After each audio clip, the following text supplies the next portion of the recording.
আসসালামু আলাইকুম। আজকে নিয়ে এসেছি দারুণ একটা ইভিনিং স্ন্যাক্স আইটেম, বাদামের পাকোড়া। এই জন্য আমি 1 কাপ চীনাবাদাম নিয়ে নিয়েছি। তারপরে চীনাবাদামগুলোকে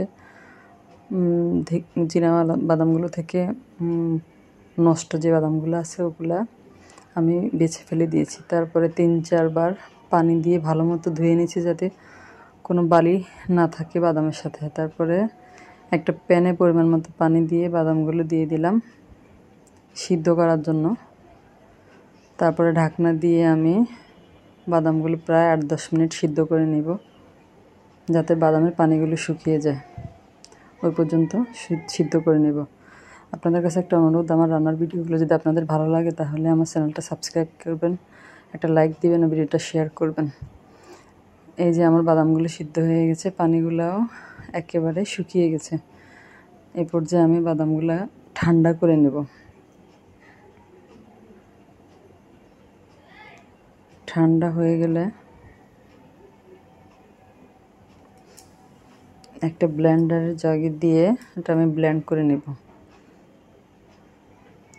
চাইলে পাটাতেও বেটে নেওয়া যাবে।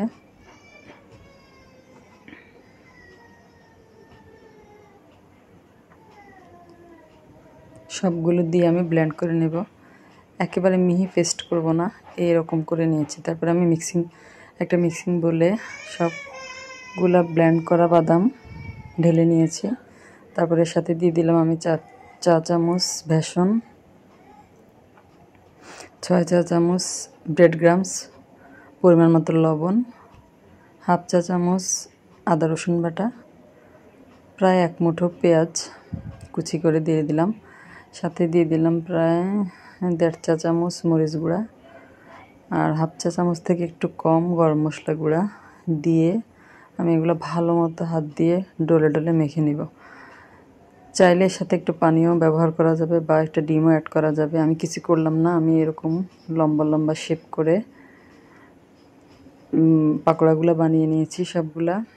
তারপরে তেল গরম করে পাকোড়াগুলা এপিট ওপিট করে আমি ভেজে নেব, ব্রাউন কালার করে ভেজে নেব।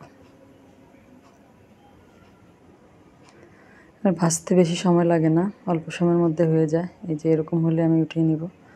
সবগুলো আমি উঠিয়ে নিয়েছি এভাবে ভেজে।